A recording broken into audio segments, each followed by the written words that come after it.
Let's see. We have understanding the value of collaboration. BJJ teaches practitioners to work together with their opponents, helping them develop an understanding of the power of collaboration. Yeah, obviously, right? You definitely see that on the mats. Yeah. If you don't have a good partner, the training's atrocious. It's horrible, right? If you got a partner that just lays there like a fish and gives you no resistance, you're not really getting any training. Yeah. So, yeah, you want good collaboration. And, I see a lot of collaborating that Travis does with other podcast hosts, That's always a big thing they're talking about. And it's much easier in life if you have people that you can collaborate with instead of, who you're going to bounce the ideas off of, your alternate self. That's not going to work too well.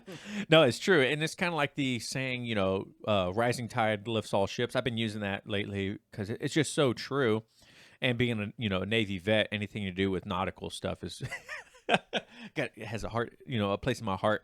But, like John mentioned, if you're a bad uke, the likelihood of someone wanting to collaborate with you or partner with you in class, in other words, is very low.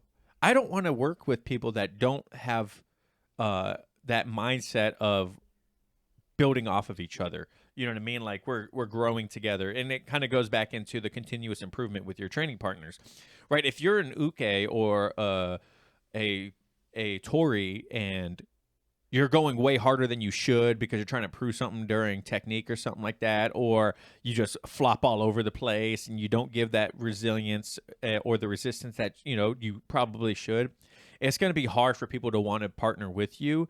And it plays into life too, because if you're not open to collaborating with other people, you're going to be isolated. And then isolation is only going to make you progress slower, or you're going to have a harder time getting better because you're not going to have any outside entity telling you, looking from the outside in, how things could be improved or what things you can do differently.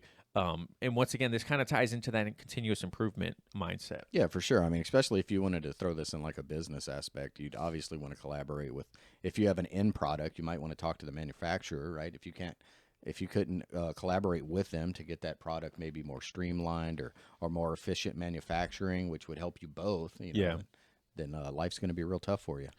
Yeah, and what's crazy too is like back in the day, collaboration in Brazilian Jiu-Jitsu was not accepted. If you went anywhere outside of like your coach or your professor, you were a creonch. Like they're like, you're like, oh, you're collaborating with the enemy. Like you can't go out. You're there. showing him our techniques. Yeah. Now with like collaboration could even be seen as instructionals, right? Like you're taking other information from people to help improve, and then you can implement it into your game. If a good point is bad instructionals don't sell as good as good instructionals, right? If you have bad information or you're just not good at putting your information out there, it's going to be a lot harder for people to want to take that information and use it. And, that's more of a collaboration in a sense of, they're using your product to help improve themselves. You know what I mean? Mm-hmm.